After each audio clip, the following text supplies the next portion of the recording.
ready for another lesson?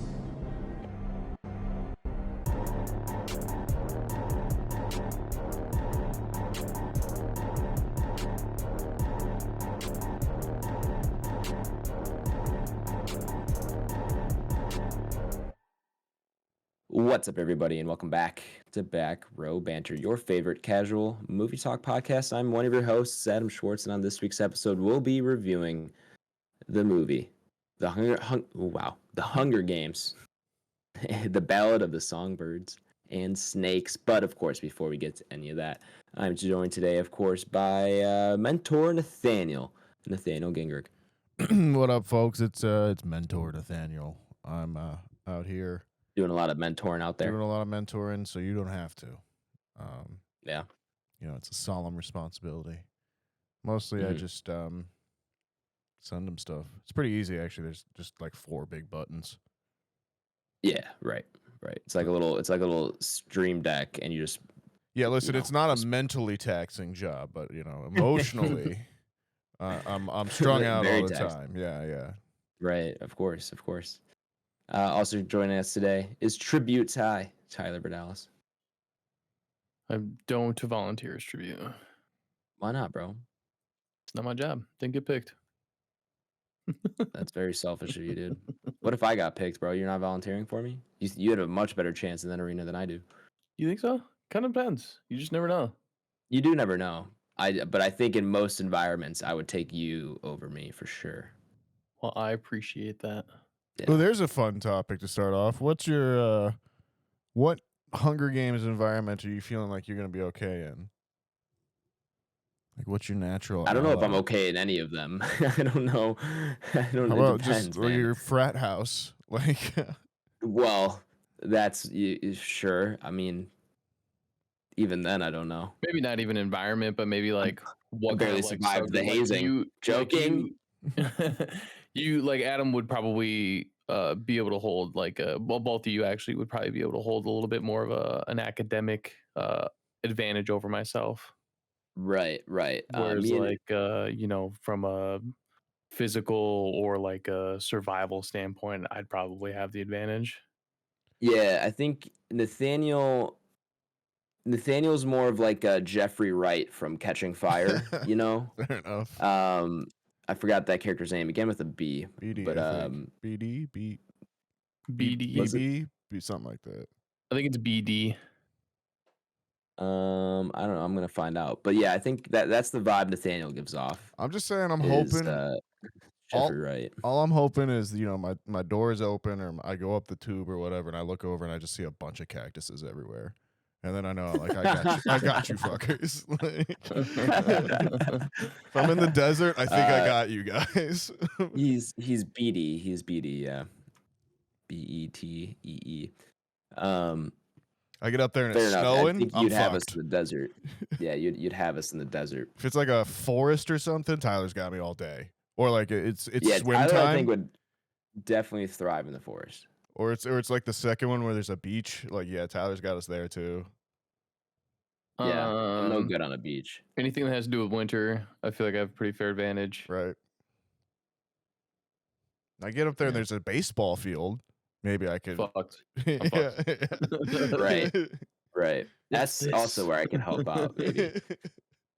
I don't know if there's a climate that I have a distinct advantage in. I don't know if I excel in any one climate or like landscape. I just feel like my biggest advantage would probably be my just ability to run and hide. Like I would just not F with anybody. I'm just gonna be the one that you don't see in the Hunger Games participating at all, and then all of a sudden I'm in like top 5, But picture this, all right, man. The curtain opens. There's your big pyramid of weapons over there, and you see right at the top, maybe 50 feet in front of you, a tennis racket. But it's strung with like razor wire, and it like clearly has like a cattle prod attached to it or something. Okay. Are you making the run? Is what I'm saying. I think I. And like I a don't think stack I of am. like I little think- a stack of like 5 hand grenades, so you can like swat Oh, them right there. at people. Oh, I can just toss and smack? Okay. Yeah. Knowing my luck, I would smack one, it would blow up, and I'd lose an arm. Yeah, or you hit it and you don't pull the ring out and they just catch it and throw it back. Right, exactly, yeah. That with my luck, that's how that goes. But I don't know. I think Haymitch in the first one's right. I think the strategy is to just get the F out of the middle there. I'll grab a backpack or something close if I can, but I mean, I'm not sticking around for long. I'm not the strongest in that arena, most likely. So I'll grab what supplies I can and see if I can get out with like a small knife or something. Then we're just gonna go from there. We're gonna hunker down, build some traps maybe, and like a spear or two, and we're just gonna go from there. I don't know. I think the desert I'd be effed in. I wouldn't survive too long in the desert. I'd probably give up pretty quick. I'm done. But yeah, but put me in the forest, man. Yeah, forest I'd be all right in, I think. But I'd probably die to like poison ivy or something, and you're the die of a exposure rash. ones. Yeah. Yeah, exactly. Yeah, that's what I'm gonna die of most likely. Yeah, just don't put me in the Hunger Games. Period. I don't think I'd stand a very good chance. I don't know. If of all the arenas that we see, which one do you guys think you guys could survive the most in? Because I think mine is for sure like the very first one. In the OG Hunger Games. I mean that's the one that's like kind of fairest, quote unquote. Yeah. I feel like either one of them. Yeah. The second one is cool. The clock and everything. I like that a lot. Yeah, that's got water on it, and I'm good with water. Yeah. We'll get into that in a little bit because I have some thoughts on this franchise as a whole, really. Do you? Do you want to get into it? Yeah. All right, well, let's get into it. Welcome listeners to our main review segment here at Row Banter. Nathaniel, if the listener here is new or maybe they've just forgotten, can you give them a rundown of how a review segment works? What up, folks? If you're new or perhaps you've just forgotten, the way the review segment works here on Row Banter is it is... Go ahead. I'm sorry to interrupt you. We should probably address Bit of Sizzle up again. Oh, yeah. Blake. Yeah, Blake's not here. Yeah. So sorry. Also, for context, people, it's Black Friday. Adam just worked a full shift. I'm feeling sick. Tyler's also on vacation, and Blake is currently working. So we're all a little ragged. Came back from vacation, was then traveling for work, came back, had Thanksgiving, and then worked a 12-hour shift today. So he's just not. Yeah. He didn't see the movie. He hasn't seen Hunger Games, and we were just like, Blake, don't worry about it, man. You take the day off. So back-to-back weeks without Blake, unfortunately. But just wanted to address that really quick. Okay, sorry, Nathaniel, back to you. No, yeah, bit of a looser episode, bit of sizzle. Yeah, we did not address. Did you even introduce Tyler? Did you just call me Mentor Nathaniel? No, you did. Yeah, he's Tribute Ty. That's right. Ty. Yeah, and Tribute he Ty wouldn't volunteer for me because he's not a good friend. That's true.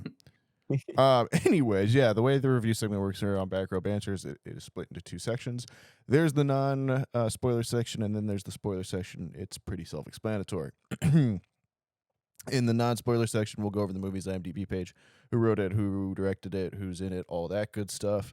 And then we'll go around the tripod of us, the tripod of strength without Blake. No normal squadron. Yeah, Triforce. There we go. Tri-corner hat. And we'll decide if we recommend this movie. It has to be a yes or no. There is no nuance on the internet. And from then on, it'll be spoiler times. We'll talk spoilers, and there'll be a spoiler noise, so you don't have to worry about it. But do come back and listen to the rest of the podcast, where we'll rank this movie up on our entropy list and talk about what we've been watching and all that good stuff. Adam, tell me about The Hunger Games, The Ballad of Songbirds and Snakes, besides that its title is entirely too long. Yes, title is entirely too long, way too many characters, way too many words. But at the same time, branding purposes, you need to include Hunger Games in there so people know what's going on. Yeah, exactly. The SEO. I think the book is just Songbirds and Snakes, Ballad of Songbirds and Snakes. I think that's all the book is. I don't think it's got Hunger Games in the title. It might. I don't know for sure. But regardless, this, of course, is a new movie rated PG-13 with a runtime of 2 hours and 37 minutes and an IMDb rating of 7.2 out of 10. Directed by Francis Lawrence, who did 2, 3, and 4 of the original Hunger Game quadrilogy. And it's written by Michael Leslie and Michael Arndt. Arndt? That's a name ARNDT. I want to say that's a name I've heard before. Michael Arndt. Let's see. He's got credits on Force Awakens. Oh. He's got credits on Hunger Games Catching Fire, Oblivion, Toy Story 3, and Little Miss Sunshine, the Skies, and Inside Out. Okay, well, he's all over the place. All right, good for this guy. I'm a fan, and I didn't even know it. Yeah, he's out here killing the game. Let me see, Michael Leslie. I don't know. I don't recognize that one. Which, folks, if you're listening, or maybe you're just getting into movies, have a poke around IMDb or Letterboxd, kind of find out what cast or crew you like. I always like finding different directors of photography, DPs, or cinematographers is their other name. Like we talked about Roger Deakins last week. You can kind of find other cool stuff besides just directors or actors to follow in movies as well too. Yeah. Michael Leslie wrote the 2015 movie Macbeth. I don't know which rendition that is. Oh, is that the Michael Fassbender? I don't think that's. Yes. And then he also wrote the Michael Fassbender flick Assassin's Creed. Oh, well, that's both directed by the same guy too. I think that's actually virtually the same crew because I'm pretty sure Marion Cotillard is in that too. Sorry, we're getting off track early. Oh, you're fine. I was trying to verify for you, but I'm just gonna move on. Let's move on. Not talk about the Assassin's Creed. Yeah, movie. talk about Macbeth. The cast includes we got Tom Blythe in the lead role. Hunter Schafer, he's here from Euphoria. It's in order of appearance, and I actually hate this so much. I believe we all do. Yeah, it's terrible. Where is Lucy Gray? Oh, there she is, freaking halfway down the list. So dumb. Rachel Ziegler. Thank you. Rachel Ziegler. Who else do we have here? I want to look at. We got Jason Schwartzman as. Jason Schwartzman, of course, is Lucius Lucky Flickerman. Yep. And then who's the Plinth, Sejanus Plinth? What's his name? Oh, I don't know, but Peter Dinklage is also in this movie. Peter Dinklage and Viola Davis is while we're there. How do you spell? There we go, Sejanus. Josh Andres Rivera. He's there too. He's in another big role as well. There's a bunch of other characters, of course. Hunger Games movie. There's a lot of children that perish. What? Spoilers. Yeah.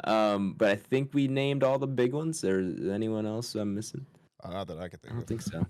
Yeah, not that I could think of either. The IMDb summary reads as follows. Coriolanus Snow mentors and develops feelings for the female District 12 tribute during the 10th Hunger Games.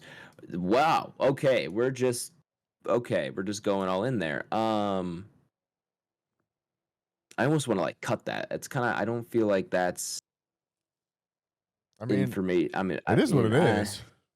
It is what it is, but I don't know. I don't feel like that's a big reveal until halfway through, kind of. I mean, not necessarily super spoilery, but I don't know. I don't know. Okay. It's still not a great summary. The short of it is it's a Hunger Games prequel featuring President Snow / Coriolanus Snow. Donald Sutherland, everyone's favorite Hunger Game character. I always wanted to know more about the fascist dictator that was running the country. Yeah, you always want to know how he gets there. Yep. I really want to develop sympathy, really humanize him, really make me understand why he becomes such a piece of shit. Piece of shit. Sorry, what? What? Well, I think Nathaniel was giving his thoughts on the movie. And that's gonna wrap it up for us, folks. Really appreciate okay. Well, speak more candidly, Nathaniel. Let us know. Where are you thinking? You saw this movie and immediately said in the chat, you can't wait to hear what we have to think. So that makes me think that you've got some pretty strong opinions coming out of here. Listen, aside from my kind of flippant first remark there, it does a good job at that. Like, I think it does a good job of what it sets out to do.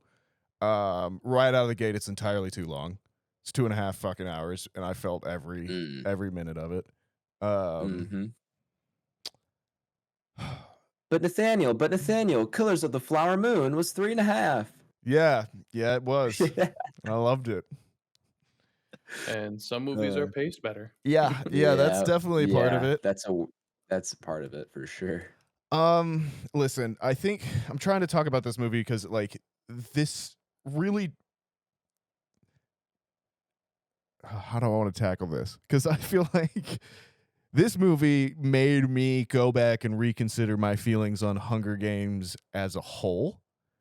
And like kind of where I came into it in my life as well too. Because I remember being like 16 or so in the first book coming out and reading it, and then immediately reading the second one, and then reading the third one and being like, well, this sucks now. And then the movie coming out in my freshman year of college and thinking, well, this is great. Then I saw the second one when that one came out, and I still haven't seen the third or fourth of those ones. And then I never read this book, and now we're watching this again, and my overall opinion has now become they should have stopped at 1. Interesting. Those are some fighting words. I think I don't care. I think for me, I don't have the. This is not this is a franchise that I've grown to not be nostalgic about in like kind of any sense. I think for me, it's like this is the one where I kind of like aged out of YA novels and like everything about it. I found this one pretty derivative of the first one as well too. Like the we'll talk about it more in spoilers a little bit, but the actual way that the Hunger Games play out in this one is plotted similarly even to the first one, I would say, in a lot of ways.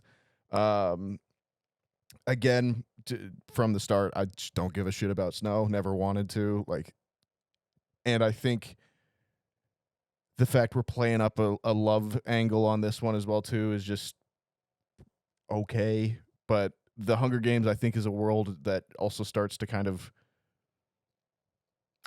be a little bit more weird and a little bit less how do I want to phrase this? I think that it's a world that very much easily starts to fall apart once you start to, the more you try to explain it. I think it falls into that classic like story or high concept, high story pitfall of like, once you start to address everything about the world and expand past a certain point of the main story, the world itself just starts to fall apart in some ways. Yeah, it breaks it. Exactly. Yeah. It becomes the snake eating its own tail. Like it just it will circle itself. So right. I have a few more thoughts that I think I'll get into a little bit more in spoilers, but those are kind of my main things. Performances I think are great in this. I don't want to take away from that. I think there are people that are going to go see this and enjoy it. I think if you like the other Hunger Games movies, definitely go check this one out. You know, if it is your thing, you grew up on it and that kind of stuff, I think this is going to be right up your alley. Millennials. Yeah, those ones. But for me, yeah, this one kind of sucked. Okay, well, recommend? No, I'm not gonna recommend this one. Oh wow, tragic. Ty? Yeah, I didn't hate this as much as I think Nathaniel does. Now, let me ask you something real quick. What is your background on Hunger Games? As like your relationship with it, how many movies have you seen? The movies, I've seen them all, and not read the books. Have you read all the books? Did you read the books first? Like that? I haven't read any of the books. The books weren't really anything that like really piqued my interest. It wasn't anything that I like kind of like grew up on. So it wasn't like The Hobbit or Lord of the Rings, where it was like so like DNA, where I had to get like all the material that I've ever wanted from it. So yeah, the books I didn't read. As far as the movies go, I've always had a pretty good time with them. I think, like Nathaniel said, if you do look into them too much, the whole kind of aesthetic of them kind of tends to fall apart. But I think that's kind of like that with like a majority of movies. Like if you really think about a lot of movies, that are out there. Some of them just kind of fall apart, and you're just kind of like, well, yeah, that's it is what it is. That's 100% correct. Like movies are like that, you know. Yeah, you don't go into movies looking to pull threads. Yeah, I think it's just kind of one of those things that, you know, whether you're in or out, and I think this just happens to be one of those ones where Nathaniel's just kind of out, and that's quite all right. And yeah, I think 100% out. Go Boomers. ahead. No, I was reading a critic I like recently that I've talked about on the podcast before, Film Crit Hulk, and he describes it rather of like not liking something as just bouncing off of it. Like you just don't quite mesh with it as well, and I think that's a nicer way of phrasing how I kind of bounced off this one. I lost my suspension of disbelief and just kind of bounced off of it a little bit more than maybe I was anticipating. But continue, Tyler. I don't want me to cut you off and talk more. No, you're totally good. I didn't mind this. I will say, like, there's really one person, not one person. There's other people that I would say that I just didn't care to have the backstory on. Snow is kind of one of them. He's obviously a piece of shit in the first three, so you're just kind of like, why do I care how he got this way? Yeah. He's already a piece of shit. Like if it was the reverse where everybody talks shit about him, or like in the movies they were like, he has this really like dark past and he overcame it all and now he's kind of like a hero. Like that's the kind of person I will like, what did you do that was so bad in the past? And then you kind of flip the switch. Not like, oh yeah, you were kind of a decent guy. I kind of sympathize with you. You obviously had a hard childhood from the opening scene. We'll get into that later. And so like, I get it, but like, you're not one of the people that I want to sympathize with. I don't care. You're a piece of shit. You're obviously falling into the Hunger Games point of view where you think this is a good thing. And so like, yeah, I don't care. So that kind of threw me for a little bit. And then the only other thing that I didn't overly care for was the singing aspect. I don't understand why that's such like a superpower, I guess is what I'll call it in this. I don't care for it. It gets a little annoying. And so yeah, that's the only other thing I didn't care for. You're saying how the music functions in the movie, not necessarily that you don't like the songs as much, even though I know you said they get a little bit more. Yeah, exactly. Annoying. Just how they use that as kind of Lucy Gray's kind of like super ability. Right. Like I can fix everything through the power of song. Like I don't care. Like that's dumb as fuck. Hey man. You've never been around someone that's really good at karaoke and can just bring the room together. That's facts. Because I fucking hate karaoke. But I mean, I really didn't hate it. I think Leah and I we both thoroughly enjoyed ourselves. Those are two kind of points where the bigger part was Snow being the bad guy. Like that's like the kind of thing that like throws me. Like I just don't like that part. I don't understand it. And the song thing I can get over. Obviously I've watched plenty of movies with plenty of musical numbers in it and things like that, but overall I think we had a pretty good time. I would say if you're a fan of these, I would recommend it for sure. If you haven't seen any of them, I think like Blake, for example, I don't know if he's seen any of these. I think last week or 2 weeks ago he hasn't. I think we went over that, and so yeah, you don't need to start. You could actually just go watch First Hunger Games and just stop if if that's where you're at. But yeah, 2 is good. I don't mind the other 2. Or is there 4? I don't even remember because the last one, yeah, the last one's part 1, part 2. It's a 2-parter, yeah. Yeah, so if you enjoy the first one and you want to go to the other 3, by all means, but you do not need to start with this at all. But yeah, no. In fact, you can't really start with this. I don't feel like I don't feel like you would appreciate what this is doing without watching at least the first one. It might actually turn you off. It might. Genuinely, one of the things I think is part of the problem with this movie. Like, if it's gonna function as a prequel, like you can't then just kind of ruin the tension of the first Can't one. make you like snow. No, yeah, well, yeah, it's I don't know. We'll talk a little bit more about Because it. then you're gonna get to the first one, and you're gonna be like, Love that guy. I thought I liked this guy. What the Yeah. fuck? All right. Are you recommend, Ty? I think so. Yeah. As long as, like I said, you're a fan of the other ones and you want to continue this journey, by all means, go see it. And I think it's a fairly decent movie. I think it's fairly well put together. I think everybody's doing a very good job as far as acting goes. But yeah, I think those are just kind of like my stipulations. If you're starting with Hunger Games, just don't. Do not have this be your starting point. I can certainly agree with that one. Well, I guess I'll get started with my Hunger Games background. It sounds like I'm the most attached to this franchise for sure. This is very close to like a DNA movie for me, or DNA franchise for me. I read the first book when it came out before the movie, in like the 4th grade. I just saw it in one of those like Scholastic book catalogs, and I read the description of it, and me being like super into like dystopian sci-fi stuff, I was like, this sounds sick. Not knowing how like I was probably, I think I was 11 at the time, and I was 10 or 11. I was probably too young for it, but just not knowing like how gruesome it was. But I like loved it at the time. And the first book, of course, like if you read it before the movie came out, if you read it before it's popular, it was kind of like, holy crap, like no one's talking about this. And then immediately, I don't know if the 3rd book was out yet, but I know the 2nd one was, and immediately got the 2nd one. And I think either the 3rd book came out shortly after that, or was already out or whatever. But I read all 3 very quickly. And then eventually, the movie comes out. Was super excited to go see it. I think it came out when I was in the 5th grade. So went and saw that, and then obviously the 2nd one came out, and then like AMC by my house was doing like a double feature where you could watch the first one and then the 2nd one back to back. So I went and did that, and that was really cool. And then the 3rd one came out, and they did a triple feature, and then it was 3 in a row, and I was like an all-day thing. My parents let me go out of school for it. Oh, it was so much fun.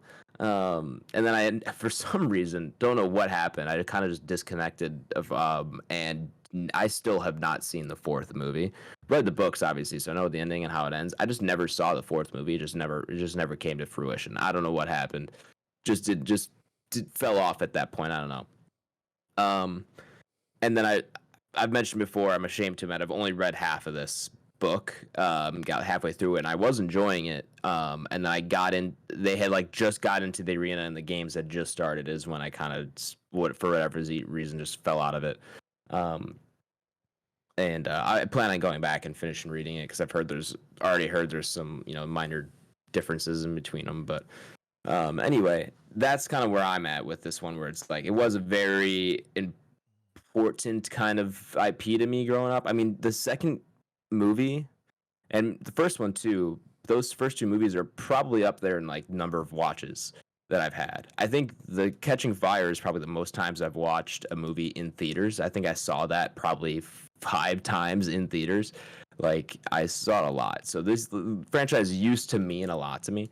Definitely doesn't as much anymore, as it's kind of fallen out of popularity. But this coming back, I wasn't like, oh, let's go again. It wasn't, as I think Nathaniel referenced earlier, I don't have the nostalgia for it, really. Is like important as it used to be to me. I'm not like, Sure. I don't have a Hunger Games poster on my wall. It's not like I was waiting with bated breath for a prequel or another version of this movie to come out. So with all that being said, I think this movie's okay, but it doesn't have a ton that I took away from it. Like, oh, that was amazing. That was really good. I loved this part. I loved these sequences, or I loved this half of the movie. Like, there wasn't anything where I was like, oh, this is going really well. And to contrast that, there was a lot that I can nitpick, and we mentioned the runtime felt 2.5 hours. And there are some story beats where, like I said, read the first half of the book, and I think my biggest issue, or at least the biggest issue the movie has, and I want to touch on this more in spoilers, is that it's just a story that is very hard to tell, I think, in a movie like this, because so much of the book is Snow's inner monologue and inner dialogue and his inner thoughts and how he's developing as a person, and like how you see that change come about. And like they do a pretty good job of translating that, but I think the book just does such a better service of it, where it's very hard for it to do what the book did, because that kind of story is just so much harder to tell in a visual form than it is in a written form. And I think that's probably where this movie falls flat, is that it does a best a job as it can to tell that story and to tell that turn. But at the same time, it's just not enough for me to be like, this is a super compelling movie that needed to be told and really adds to the overall story of the Hunger Games. Like, this movie doesn't really add much to the Hunger Games. Like, you can go back to the first one, and this movie doesn't really do much for me in terms of adding any enjoyment or value out of the other movies, which I think with prequels you have a lot, or there's an opportunity to do that, and this movie definitely doesn't. So I'll touch on more of that hopefully in spoilers. Overall, it's hard to be binary on this one. I would say I'm probably a recommend, but like very timidly, and like as Tyler said, like if you haven't seen their Hunger Games movies, there's no reason this should be the one you start with. And if you have seen the other Hunger Games movies, and you will think you might enjoy this one, you probably will have at least you'll probably at least enjoy it. It's so hard to recommend this though, and this being now the 5th movie, you kind of do have to see the other ones. So like it's all based on that. But binary recommendation, I mean, sure, go watch it. It's a fun movie. I mean, it's entertaining at the very least, for the most part. But you'll know if you want to see this or not. So that's kind of where I left off at. Are we ready to go into spoilers then, gents? Yeah, I'll point one thing out real quick, just because Leah said that I have to, and I'm okay by this.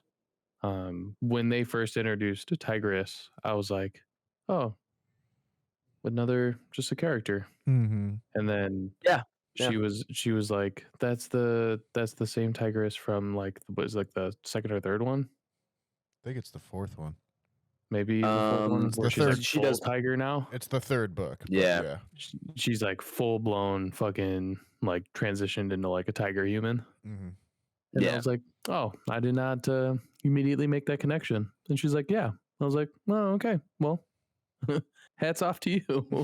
And she's like, see, I could be in the podcast. So I was like, you could absolutely get her on. They're I don't think there's too many other characters that are still around from this movie that stick around that you've seen the other one. They obviously make references, pretty direct references, but I think High Bottom is at least referenced in the other books, but I don't know for sure. Yeah. Okay. With all that being said, though, we can go ahead and head into spoilers. So if you've not seen The Ballad of Songbirds and Snakes, go ahead and check the spoilers, where you can find a timestamp to jump to, where you'll be taken to the ranking of our movie up upon, a potential ranking of the movie up upon the Entropy list. It's true. We are down a member. We are. Spoiler time, Nathaniel. Shit goes down. Indeed it does. Where to start? Where to even begin? Runtime. Boy, does this movie feel long. Yeah. That was one of the downfalls, I think, of this. For me, and Nathaniel and I kind of touched on this because we just at some point we talked during the week because we just weren't sure if we were even going to get around to recording, and if you were even going to see the movie. We kind of figured Blake wasn't going to go see it just because his time frame was just so short, and we were just like, yeah, there's no way. But we touched on it, and I think that was one of the biggest things that we both had a gripe with, was just the overall runtime. And I even brought up Flowers. I was like, there's a movie that is 3.5 hours long, or whatever it is, and it doesn't feel like it. You're sitting in there, and by the time you're done with it, you could honestly feel like that was maybe 2.5 hours long. Right. And then here's a movie that is 2.5 hours long, and this fucking thing feels like the Schneider cut 4 hours in. And I'm like, dude, when is this thing gonna end? Right. So that was one of my biggest gripes. Pacing was not done very well on this. It wasn't at all, and I don't know if it's the 3-part structure of the film that did it, because the book has, all of the books have 3 parts to them, Sure. in a similar way. I think this is correct me if I'm wrong, but I think this is the first movie that has separated them like this in terms of like title cards for each part. As Do there movies far out as of that? I can think of, yeah. I haven't seen the movies in a long time. But I believe that's how it's split up. So yeah, I don't know if that's part of it. Just that third act, I think, is the one where it really gets me. Just because they have a lot they want to cover in that third act, and they just take their time doing so. And I think when if you want to dedicate so much time, because the third act does, in terms of character development, for all of the characters, it does a lot of the heavy lifting for the movie. Just in terms of like where most of that development happens, or at least the payoff of it. And so I don't know if you need to cut down the third act, or part 3, but if you are going to have part 3 be so heavy in terms of what it's doing for the movie, you got to find a way to cut the first 2 parts down a little bit more.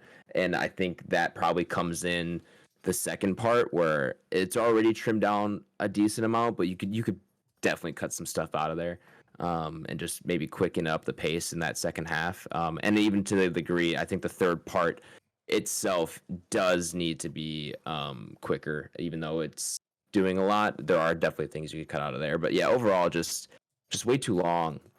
And maybe if they had just kept the same concept but just paced it better, could have gone a different direction. But after the games end and you see chapter 3 or part 3, you kind of just go, oh wow, like are we in for a whole another one of these? And then it just goes on from there, and it kind of drags and drags and drags.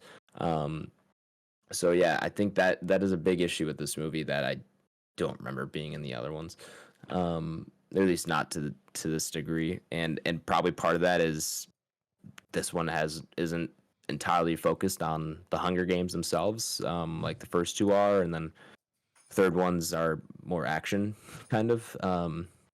So yeah, I don't know. This is runtime is definitely a big issue for it, though.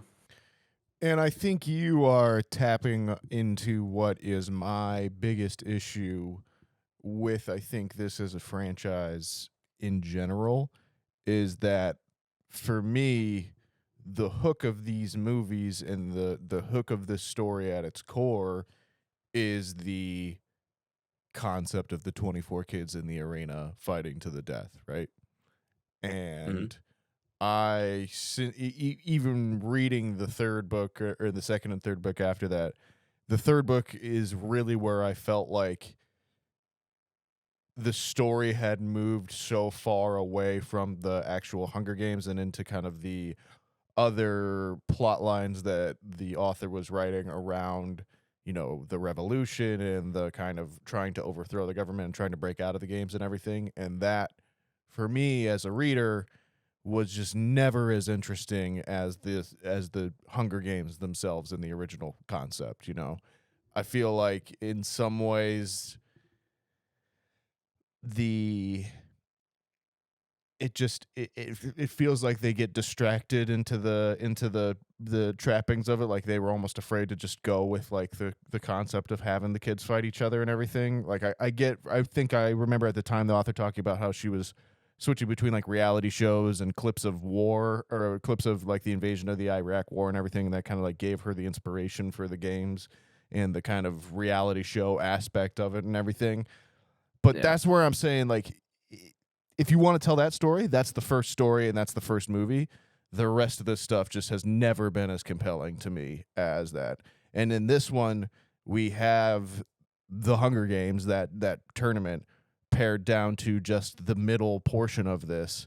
And even then, like I was talking about before the break, we are seeing in the plot echoes of that first Hunger Games already, in terms of a child dies, and that is turned into a political statement by one of the Hunger Games athletes, doing something in the arena to then, be disruptive, to the way that it ends, where the Hunger Games officials actually send in animals and take away the hard choice of, do you have to kill this other child, from the competitors themselves.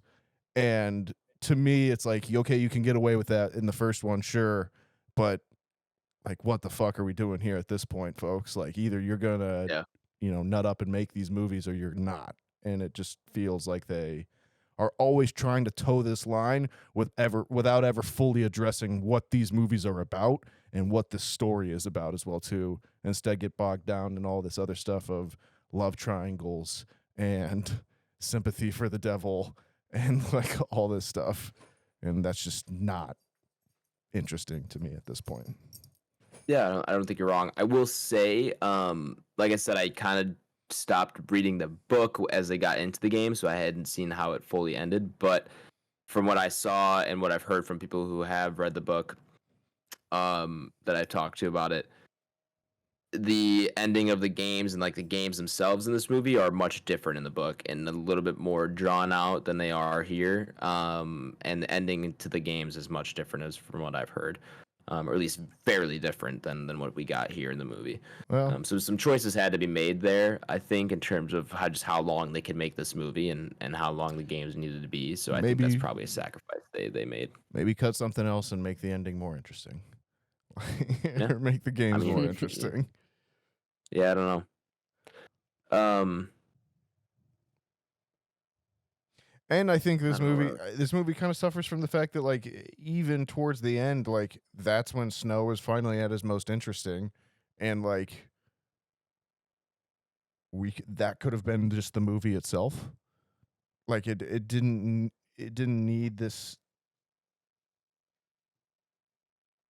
long setup in some ways. Like, if you're gonna make a Snow movie, like, is this really what we need to be focusing on here? I guess in that as well too. Maybe that's a dumber argument, but I just remember it felt, I don't know, it didn't feel like it justified its own existence at the end of the day. I don't think it does. Like I said, I don't think in pre-spoilers, I don't think this movie adds anything for me in terms of the overall Hunger Games storyline. There's not much here where I'm like, oh, that makes this so much better in book 2, or this so much better in book 1. Like, that's what I was gonna say, was that this movie ends on the third act reveal that Peter Dinklage has been trying to sabotage the games, and like Snow's dad might have like took credit for it to begin with and everything. That's the most interesting part of this story that they have. If you're gonna do something, do that fucking story of Snow's dad and how he and Peter Dinklage got into this fucked up situation, and that like the fascist government forced them into that. That's an interesting and compelling story, and like how Snow's dad ends up fighting for the resistance in essence. Like, I don't get it. Yeah, that was like one thing for me. We're already going back this far. Why have this be the 10th? Why? Like, I'd rather see like why the war started in the first place. Like, give me like the first Hunger Games leading into that. Like, what was going on there? Right. Yeah, I do agree. I think of when I think of a Hunger Games prequel, this isn't the story that I envision. Like, I think there's a lot of other cool things that are set up in the original books that are like, oh, how does Panem even come about? What started the war? How did what happened in the original war? How did the Hunger Games come to be created? Now that we have this story, I'm more curious to see how the Hunger Games evolve to where we see them later, which is kind of, you kind of fill in the gaps there. But, Haymitch's Hunger Games, that's touched on a lot in the second book. You kind of get the whole idea of his games. Those are really cool. So, like, I don't know. I feel like there are some other cool stories you could probably tell. I agree with you, Nathaniel. I don't know why this is the prequel that we got. It kind of falls in both book form and movie form. I just don't know why this is a story that precludes the other ones. It echoes that thing of Star Wars where like all of the mainline Star Wars movies somehow have to involve a Skywalker, and like the universe and galaxy in that thing is so much bigger than that. Tell us other stories out there. Like, not everything revolves around Katniss Everdeen. We don't need, hey, these roots, these tubers. What are they called? Oh, some people call them Katniss. And then we're all just Leo DiCaprio in the meme pointing at the screen. Well, one thing I would want to say too is show me a district that's not District 12. Right. I know they're the underdogs. Like, cool, but we've already seen District 12, which, by the way, is the size of 3 states combined, yet the Reaping only has like 300 kids. But, that's... It was a tough war, okay? There. Right. But show me... show me some of the other districts. We don't see them much in. I think we see them the most in probably 2 when they're on that tour. But give me a story from one of those districts. Like they talk about the career tributes in the other movies. Dude, what does that look like? What does growing up as a career tribute look like? Like, that's got to be a competition in and of itself because those people volunteer. But like. I'm assuming there's an academy, and then you have to win some kind of competition to be the person that volunteers as a tribute. Show me Hunger Games. Show me those stories. Show me Hunger Games 46. I don't want to do 10 or even number 1 or I think the first one starts at 74, right? Like, give me one of those other random ones in there and have them not be part of this revolution crap. Like. If you've done 74 of these things, at some point they like became, they got stale or something. Like, this became very complacent for them. Like this was a normal thing. And like you can even keep some of the characters. I think Tigress is a really interesting character. I think she's sympathetic again. Like I think the Peter Dinklage Dad Snow storyline is really interesting and all that kind of stuff. It's just I feel like they're so hamstrung by like the name The Hunger Games, and there has to be this Hunger Games and has to be tied in with the main storyline, and it has to have some sort of love angle to it, and like the world is beyond that if you're going to go beyond that anyways. So I think it is, and it's a cool world that they set up in the first one. First one especially, obviously we explore it more Nathaniel, I don't know if I quite am on board with you saying the third one like goes in a completely wrong direction. I think it does some cool things. I'm with you in that it's like it's trying to do more than it is. Yeah, but, I just think the world in all 3 of those books and all the movies like is still very interesting throughout it, in my opinion. Yeah, I don't think there's anything wrong with the plot of the third one. I think the author just gets into dramatic and like and structural situations that are just she's not quite good enough to pull off. She just doesn't quite have the chops to pull the whole thing off at the end. And like some of the kind of questions that she raises in terms of like the like Gale and like his whole deal with like the death of Prim at the end of that movie and all that kind of stuff. It's just it just ends up being too heavy-handed, I think, in some ways, where the first one I think is a really nice encapsulation and a really good story. Like it is compelling to read, and there's a reason that everyone reacted so strongly to it. I just don't think it's a thing that ever needed to be a franchise. Having watched that first one and really enjoying that first one. Yeah. But I say that, and there's a bunch of other people that grew up with it, and it's their favorite franchise, and it's a DNA movie, and they are just as valid and are just as down to enjoy their things. I hope they enjoyed this one too. I mean, I am that person, and like I said, I've fallen off on Hunger Games, but like these were a big franchise this was a big franchise for me growing up. My question to you is: have you seen Battle Royale? No. Mm-hmm. Might need to go on the list. Okay. Take your word for it. Do you know what that is? Let's talk about. I've heard of it.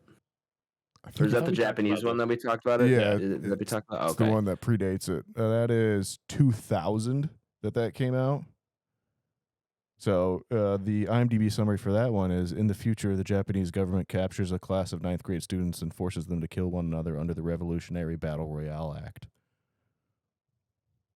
Love it. Straight and to the point, folks.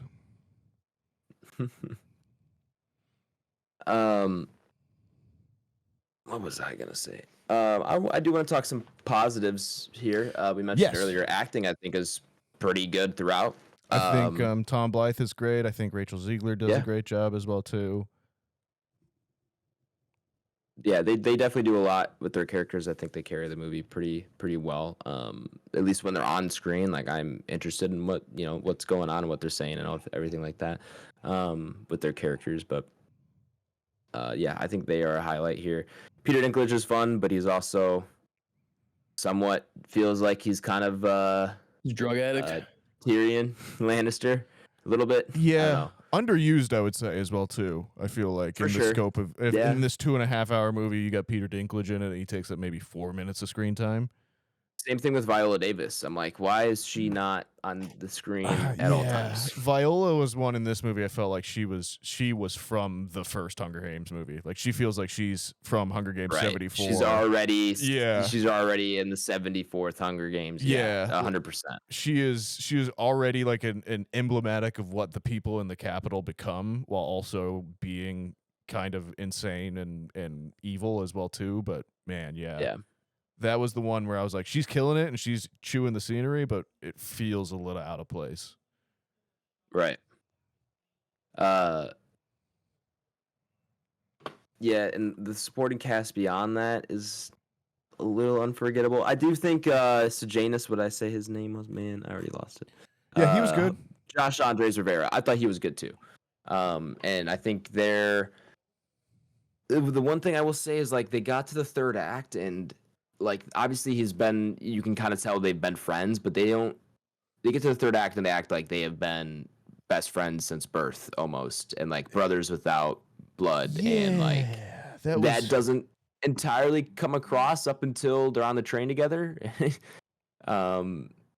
Yeah, so that is a little out of place. It does feel like they were like, oh, we need to set this up for a more emotional gut punch when he betrays him kind of thing, but it does feel like it could have been seeded a little earlier.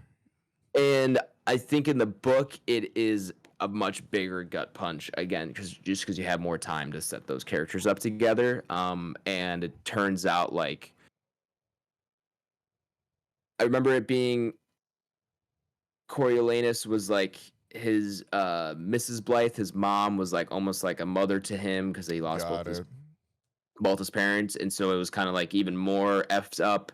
That Sejanus is calling out mom as he's getting hung, which also cool effect, by the way, with the audio and the Mockingjays. I did like that part. Yeah, they did some cool stuff in that regard. I'll talk about. I want to mention the filmmaking itself a little bit in a second, but yeah, and so that kind of was a little bit bigger of a payoff in the book because that relationship is much more fleshed out. And then after the betrayal, apparently he goes back. I heard this from my friend who, or my girlfriend's roommate who read the book, but they go back to the Capitol and the Blythes are like, or Mr. Blythe is like, I don't have an heir and you were such a good, or sorry, Plinth. I keep saying Blythe. It's Plinth. I don't have an heir and you were such a good friend to my son. Like, will you be my heir now? Or basically, and that's only referenced with one line from Peter Dinklage, not really played out much more than that. So yeah, I think that beat is definitely going to be better in the books, but in the movie, you just got to do, if you want that gut punch at the end, which kind of get close to, but it just felt like all of a sudden, hey, we were best friends this whole time. You didn't know that. And it's like, no, I didn't. Yeah, don't see any of it. So yeah, I don't know. These translating a book like this into a movie is a very difficult task. I like the aesthetic that they go for with the Hunger Games, in the Capitol, and kind of like that big setup they have with the big tube TVs and everything. And I think they nail District 12 better in this than they do in the original series, where it's definitely feels more Appalachian in this one. You kind of feel like it's a greater sense of place. I think this movie is maybe the best in grounding the world of the Hunger Games into something that feels like more like this is what America could become, sort of thing. That being said, I would agree with that for sure. I can't wrap my head around the world suddenly changing from the way it is now into like 100 years in the future going back to tube TVs, even after a revolution that takes down half the planet or whatever. Like, I can't see us reverting back in that way. Felt out of line a little bit. I get the kind of aspiration to like, it's 7 years in the past. Let's also like, what would 7 years in the past look like in Hunger Games time? Like, yes, I get that, but also I don't know, the way they talk about the country as a whole in the books was like, oh, we were advanced, we had this war, we regressed because of the war, but then we built back up to where we were before and then have since advanced. Right. This feels like, oh, we've been advancing this whole time. War, I don't know. It did feel a little odd. It sends us back to the 40s for some reason. We're back to like 30s and 40s with like our drones are suddenly worse. Right. Right. We could do all these bombings, and then all of a sudden we lost the blueprints for the drones that we had before. We got to build them from scratch, and now they just don't work at all. I do want to shout out Jason Schwartzman. I love that man. I think his character, I think he does a great job as Lucky Flickerman. However, his character was like really weird, weirdly written to me, where he was like trying to be quirky and funny, and like I like how you could tell like he was very amateur at this, and like this was the first time anyone was hosting the Hunger Games, like that kind of thing. He was a weatherman, and now all of a sudden he's a sports commentator, and like he was like clunky in that way. But at the same time, it was a little too like, hey, I'm kind of quirky kind of thing that like you don't see later on. So I don't know. And I could thought have been written better, I think. And maybe it's tied in with kind of like what you're saying in the book. It's more brought out as well too. But like, I think they could have. They make this big deal about Snow rewriting these proposals for the Hunger Games to make it more entertaining, more of a show, and then they just like are like, okay, well, we've introduced all of them immediately. I thought it was going to maybe draw out more of that and be like, okay, well, now we're at a point where we as the game makers could manipulate this to make it more dramatic, or do we just let it play out a little bit more? And they kind of delve into that a little bit, but it just feels like they barely touch on it. It's so kind of shortened, and that's something that I think could have been, or condensed, I guess is maybe the better way of saying it. But that's something that was an interesting bit they set up that they kind of just drop away from for the emotional side of it, which, you know, I get it. It's a movie, but I just, part of me thinks there's stuff that they could have made to make it better, and it's just a near miss. And then a larger part of me says that it's just not a great idea to begin with. Yeah. I think the film looks pretty good for the most part. I think they use, I don't know what lenses they use on this. Seems like pretty wide lenses, but I liked how it was shot and how it looked for the most part. It felt pretty unique. It didn't feel in line with the other movies. Definitely felt different stylistically in terms of like how the actual camera looked, cinematography wise. So I don't know if they switched up cinematographers or what there. But I thought it was an interesting look, pretty unique and fun to look at for sure. Yeah, I thought everything was really well done. Aesthetic wise, I think everything flowed pretty well with like the timeline they were going through.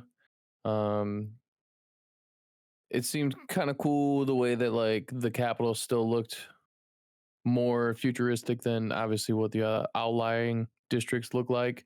Right. But it was still cool to see that it's not. Did you think it was weird that they kept going back to that roundabout? Oh, like with the is it a fountain or a statue?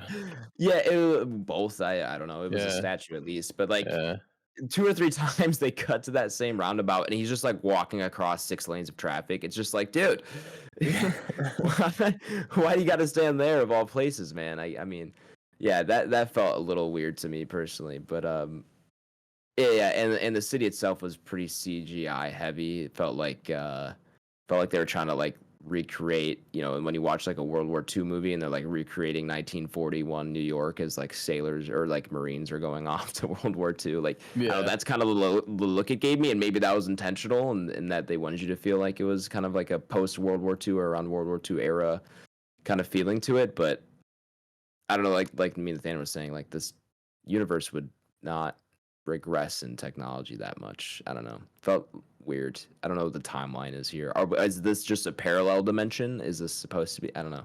I don't know if that's ever explained, but it definitely. I don't think it ever will be. But it probably it's definitely weird. Yeah, it just felt odd, and I don't know, and whatever. Yeah, right. Exactly. Yeah, it's just It's one of those things where, like we said in the beginning, if you think about it too much, it's gonna fall apart. Right. Yeah, it kind of breaks your brain a little bit. Yeah. Cool that we saw a map of Pan Am, but then also I'm like, these districts are huge and those reapings are small. Well, how does that add up? We need to add more people to this battle royale. Yeah. And we should make it like a battle royale. Then you jump out of a plane, not come up from the ground. Right. You land with a pistol. Everyone knows how this works. You thank the bus driver. Yep. I think you're onto something, Ty. Well, someone's got to do it. 2 kids from each state, it's 100. Yeah, here it makes sense.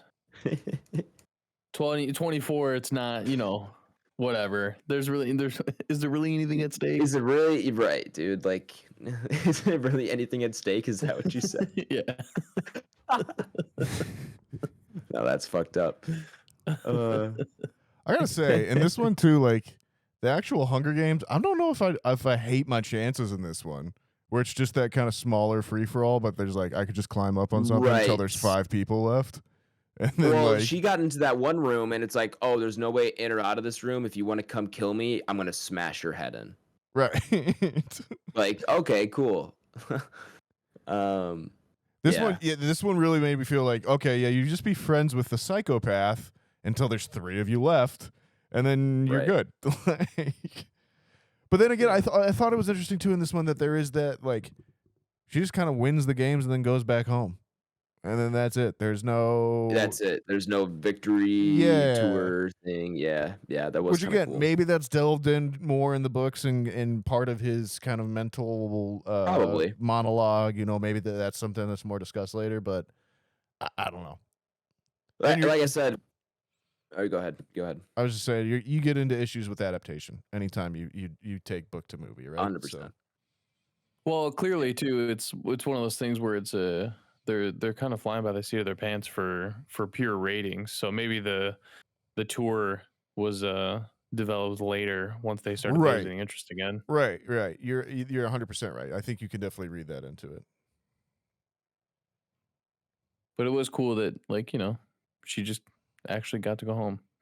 Yeah, that girl can sing too. Like, I know that the song's got maybe a little bit annoying for Tyler at bits, but she definitely puts Jennifer Lawrence to shame on this one. Like, yeah, you could say that again, dude.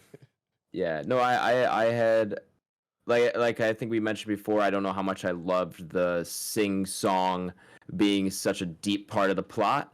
However, the song she did sing, I think she sang really well. As long as that's her singing, who knows? It could not be, but had a good time in that regard. I think that was pretty well done. All right. Any other big notes here, gents? No, I think that's it for me. Yeah. Okay. I'm good too. Cool. I feel like I finally got that out of my system. I've been sitting on that since Monday. All week it's just been eating at you, huh? Yeah. All right. Well, we'll welcome back our listeners who skipped over this spoiler segment of the podcast.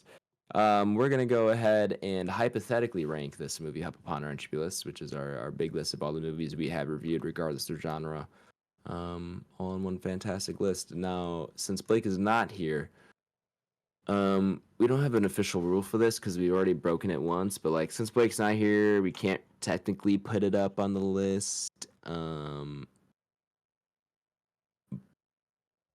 we're just gonna say like where we would hypothetically put it on the list if we were to rank it.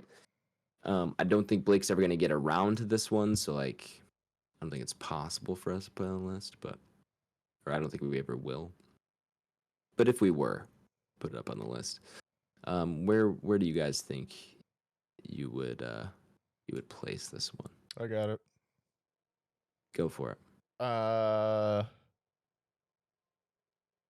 Well, I had it for a second. Well, I'm still gonna go 145. Damn. Okay. That's below Wonder Woman, above Venom, Let There Be Carnage, and I might probably put Antlers in there too, but I think this is better than Venom, Let There Be Carnage. But I don't think I could put it above Wonder Woman 2017. I think that's a better movie. Fair enough. I am at 133, below The Flash and above Halloween Ends. Damn, The Flash is ass. I enjoyed The Flash. I'll stand by it. I'm sorry. You don't have to apologize for shit. You don't have to apologize for shit. 1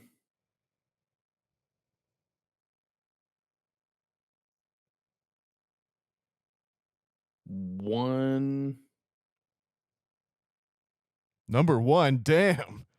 30.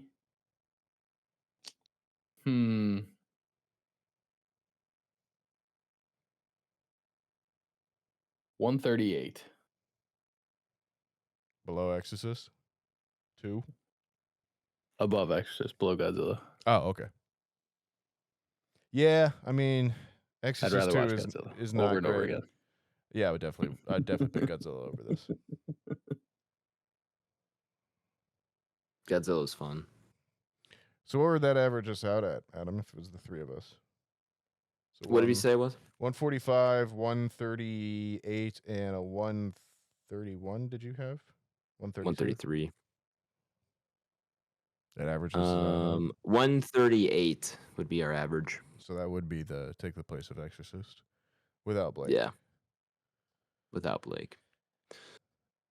Which seems pretty appropriate. Above Eternals. Above Eternals. Above Eternals. All right. Well, that's going to do it here, gents, for the main review segment then. Our next review segment will be a little movie. A little big movie called Napoleon.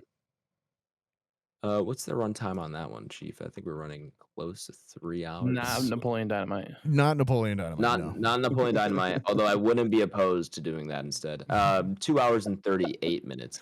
Instead of, maybe further down the road, but not instead of. I think they said though, like that Hunger Games is actually like 4 minutes longer in terms of actual action.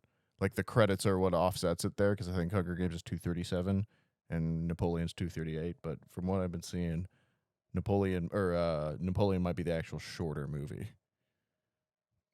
in terms of on-screen runtime. Right. Okay. Well, Napoleon will be our review next week. That's in theaters this weekend. I'm excited. I am too. Should be good. I'm interested to see. This is our second Ridley Scott Alien. We done anything I else love me some Joaquin Phoenix. So it's true. I do too. I definitely do too. So that'll be good. Will that be his first appearance on the list? No, Joker's on there, isn't it? No. What? He's got to be in something else. I don't know, man.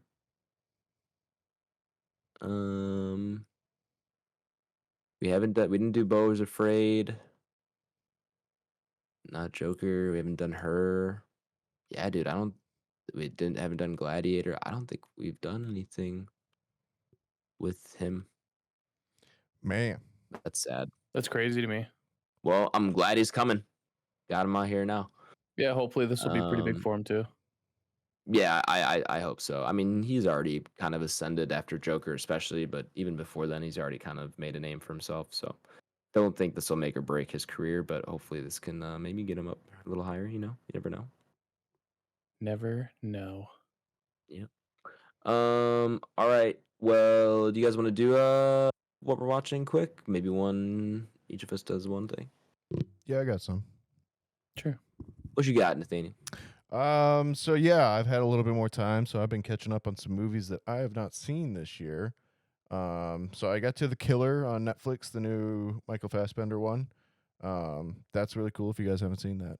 I got to No Hard Feelings as well too, the Jennifer Lawrence one that came out earlier this year. That's very funny.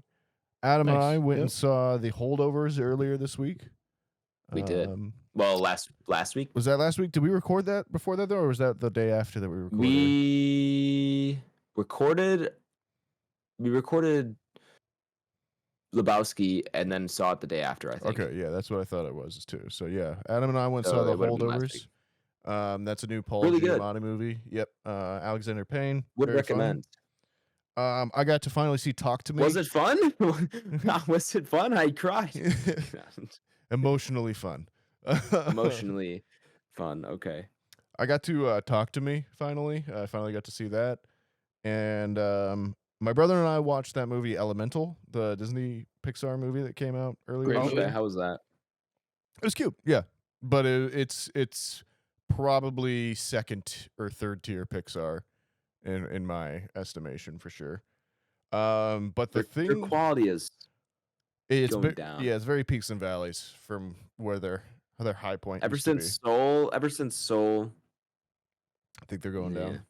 I like Luca. Luca's really good too. Was that prior to Soul? It was a lot of fun. Or was that after? I think it's after. Yeah, I think it's after. Luca's great. If you haven't seen Luca, that's a wonderful little movie. Luca is fun. But I would say the thing that I have watched recently that I have been most excited about, and I'm very curious if anyone else, either Tyler or Adam, has seen this movie. Because if we haven't, it may end up being my birthday pick, which is coming soon here, Bit of Sizzle. But that's a movie from 2011 called The Raid. I've heard of it, have not seen it. I have not seen it. Yeah, so this was another one that I had definitely heard of and had not seen yet. It was one of the ones that I bought in my kind of going away from Best Buy present to myself. It is an Indonesian movie. It's directed by a guy named Gareth Evans, who I believe is from America. But it is pretty simple in the premise. It's basically Dread, where there is a gang lord that owns an apartment complex building. He is renting out rooms to anyone, for any criminal that will want it at like low rates. And a SWAT team is sent in to get him at the top of the building. And they got to battle their way up all 15 floors or whatever. Very simple premise. That sounds sick. I'm telling you, like this one, I think this one beat John Wick out by like 3 or 4 months maybe or something like that. But when I say that, like the action choreography between the two, you can so see why guys from this franchise end up as secondary characters in John Wick 3 and 4, I think.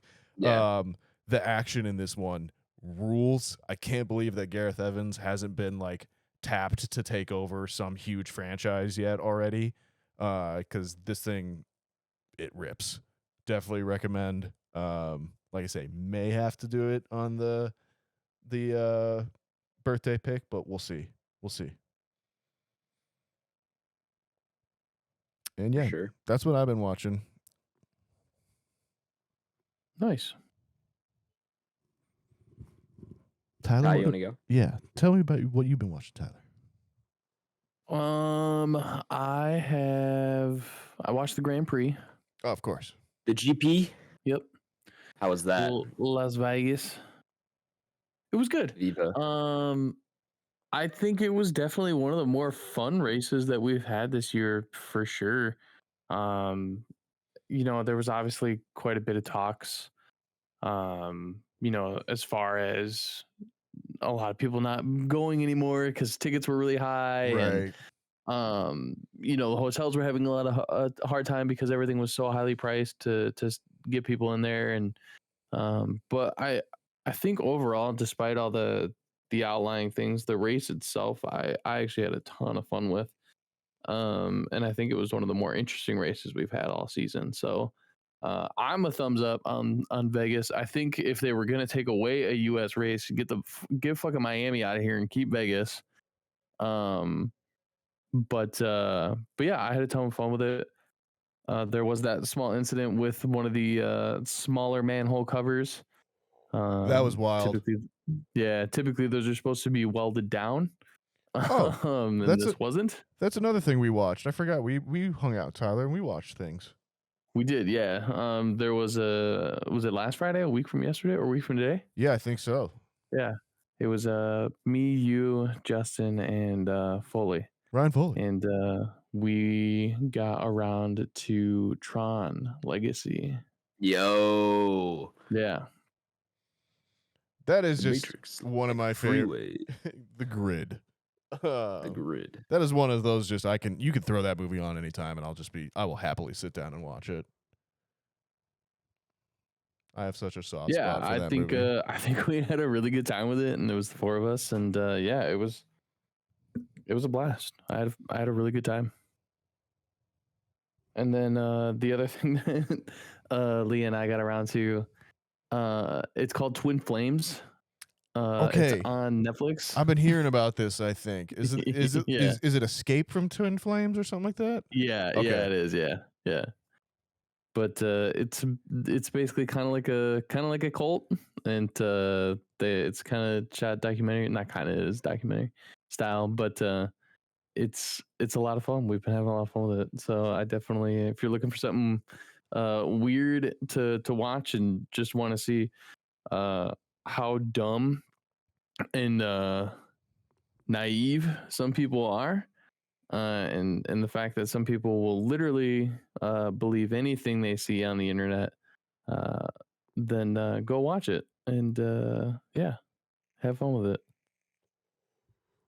Alrighty. Word. I got to holdovers, as Nathaniel already mentioned. I didn't get to too much else. Oh, I've been watching Suits. I don't know if I brought this up before. I think you did say at one point. Yeah, I've been watching a little bit of that. Been working on some Suits. Yeah. It's just, you know what? It's one of those guilty pleasure shows, Nathaniel. It's so easy to just put on and like. I get it, man. Everything is so meaningless, but yet so high stakes, dude. So high stakes. The stakes just keep going up. See, for me, that show used to be all House. These deals just got to get done fast and quick, and no one can know. You know, just all these deals, man. It's so good. But yeah, I've been watching a bit of that, and then watched Burn After Reading last night for the first time. Really enjoyed it. Probably my favorite Coen Brothers movie. My brother listened to our Big Lebowski podcast and was like, "Oh, I didn't know," or like, "What other Coen Brothers have you seen? Have you seen Burn After Reading?" And I was like, "Oh no, I haven't." He's like, "All right, I'll bring it for Thanksgiving." And so he brought his copy of the DVD down, and we all watched that as a family last night, and everyone seemed to enjoy it. Hilarious and great acting and great actors in the movie. It was stacked cast. There's definitely a scene out of there that would have been an awkward family moment. I feel like when George reveals his machine. Yeah, it's funny. We all laughed. I mean, it wasn't that awkward. It's obviously no one uses the machine. That would have been a little bit more awkward. But yeah, no, that was a good laugh. It was a really good beat. Yeah, that's probably my favorite Coen Brothers so far. And it's solely because J.K. Simmons is in it. Oh, there you go. Yeah, I got a soft spot for that. Fair enough. Yeah, but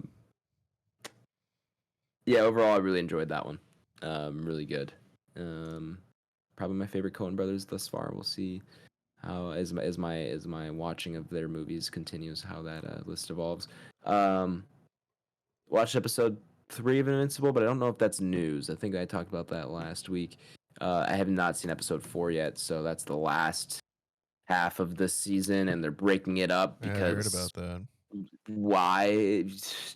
Just release the freaking show, dude. Like Attack on Titan, and I mean that's the worst I've ever seen, but I'm not gonna go on that rant again. I already had my piece with that one. I'm just not over it yet. But yeah, that's all I've been watching. Getting that anime crave. It's anime binge season. It's getting dark at like 3:30, and all I want to do is just stay inside and watch anime now. So we're gonna go on some binges here in a bit. Maybe give Your Name and Weathering with You a rewatch soon. I want to get through more Miyazaki this winter. I've made that a bit of a goal.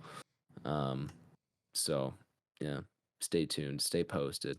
All right. Well, that's it then for what we're watching here. I think we can just head on out of here. So, what's next here, Nathaniel? Any 5-star reviews? No 5-star reviews now, but if you want to give us a 5-star review, I will read it out on the podcast.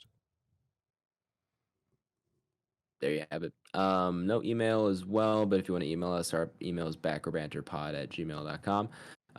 Follow the show or share the podcast, share it with a friend, family member. I don't know what do we want to say for this one. There's no good ones. A mentor. Yeah, we'll leave it there. Share with a mentor. Follow the show while you're doing that. You can follow the show on Twitter @BanterRow, on Instagram @BackerBanterPod, and our YouTube is just Backrow Banter. Go subscribe to us there. And I think that's it. Tyler Vidalis, where can the people find you at, my man? Instagram, Letterboxd, and X, all Tyler Vidalis, VIDALES. Nathaniel? You can find me on Twitter and Letterboxd @and. You can find me on Instagram @NathanielG92. Sandpiper Tapes is my other podcast. Adam, get us on out of here. Yeah, you can find me on Twitter @H24 and on Letterboxd @H, where I have not updated my Letterboxd besides the entry list in like years, actually. So I don't know. I don't think I need to program myself to go to Letterboxd after movie credits roll, and I just haven't done that. But maybe I'll just go back. I'm going to backlog everything I watched. There you go. Yeah, the past 3 years. It's a great. I think it's a great like if you've got like a cold on like a Saturday or something like that, you just like pop open your computer and just backlog all your stuff. It's great activity. Right. I need to do that. If you go every time I go to the entry list, it says I've only watched 47% of these movies. So I need to go through the entry list and mark all of those off. Yeah, I'm slacking a little bit on the Letterboxd, but I'm on there, so go give me a follow. I think that'll do it here for Bit of Sizzle episode. I don't know. Hunger Games, ballads, snakes, and all those birds. Join us next week. Songbirds. Join us next week for our review of Napoleon Dynamite. We'll be RB. Be excellent to each other, everyone, and we'll be RB. Thanks for stopping by. Appreciate everything you can and will do for us because you love us, because we love you. And just keep spreading that love I just got done talking about. And we'll be RB.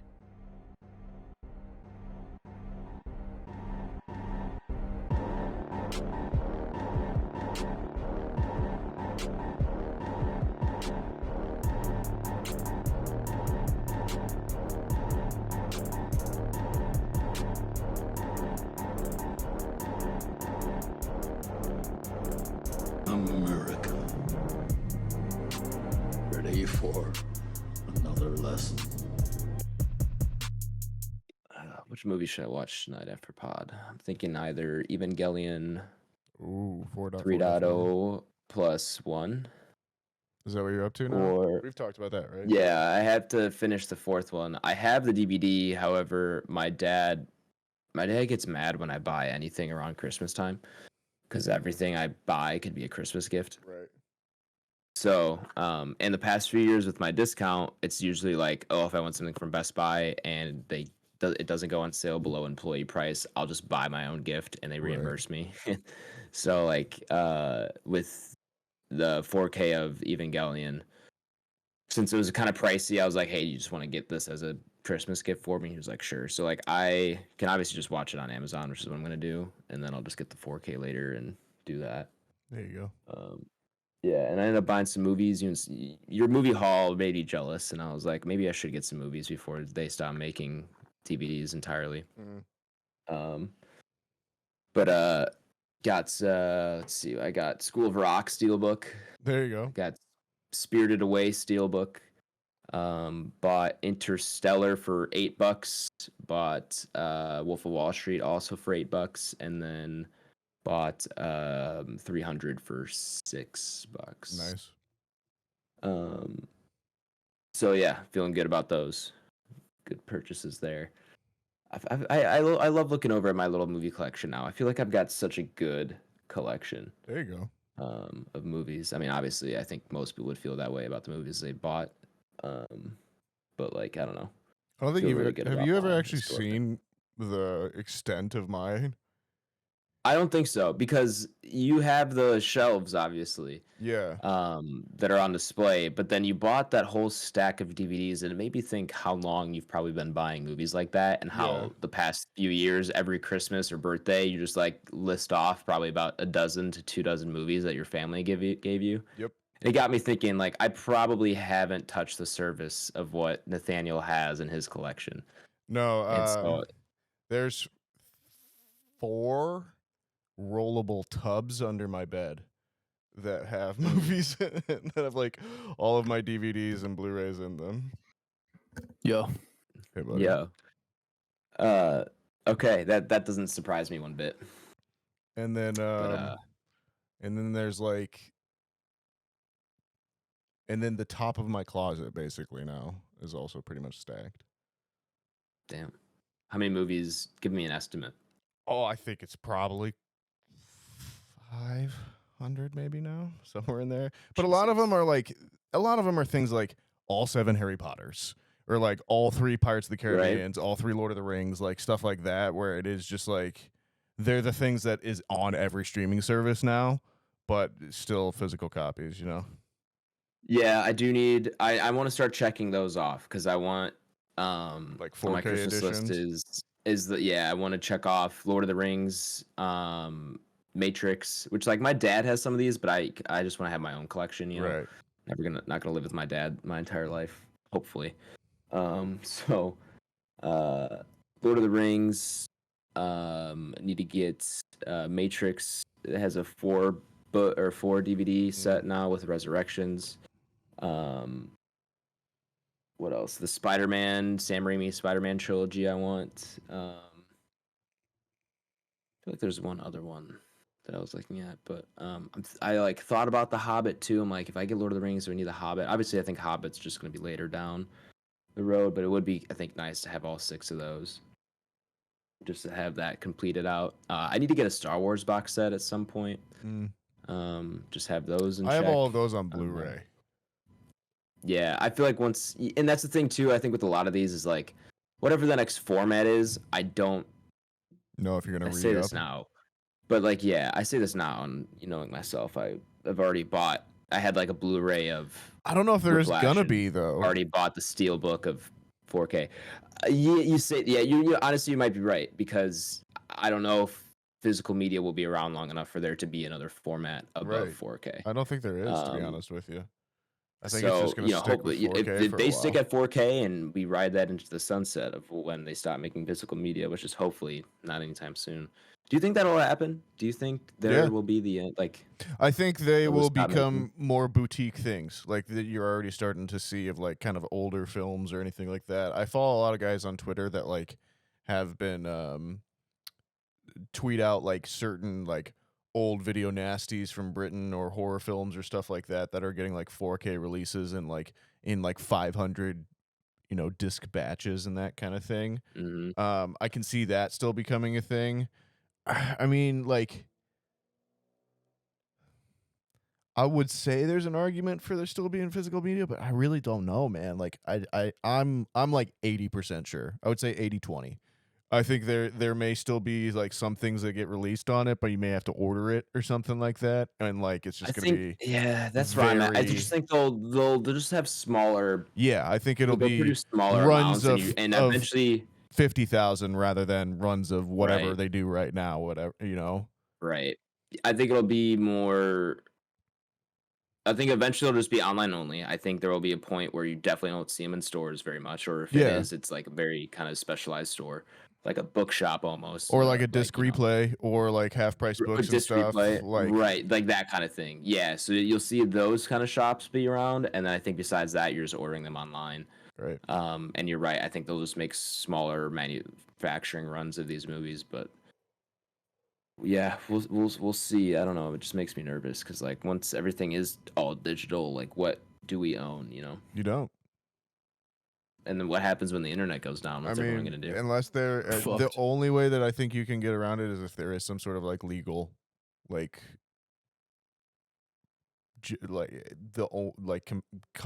way to compel them or something like that, of being like, I don't know, the FTC to be like, hey, you know, you can't just steal people's shit or whatever. Like you have to have some sort of physical media presence. I don't know, like the way the EU is making Apple put an actual USB-C port on their phones rather than just their stupid Lightning if they shit. Own the IP, I don't think you can regulate that like someone manufacture that movie. I don't know. Yeah, I don't know if you can either. Especially if they're gonna have to pay for it, you know, like I don't know. I don't think the government. Well, maybe just hey, like you have to make. No, movies. yeah, I don't know. I don't know. You have to make physical copies. No, then maybe maybe the actors or whoever next time, 3 years from now, they write it in their contracts. Unions make them do it. Yeah, and I do think if they do stick around, the prices will probably go up if there's less people buying them. Yeah, which I think is going to happen with movies in general, as well too. I think going to the movies is still going to start being, you know, a $30 trip per person or something. Right. Like yeah. that. Well, I mean, it already is close to that. It's 23 for a Dolby pass for a Dolby ticket. Is it? I think it's 20 to 23 for just a Dolby. I think IMAX is around 20. Maybe a little bit less, but then concessions on top of that. I mean, you can easily spend $50 to see one movie, depending on who you are, you know.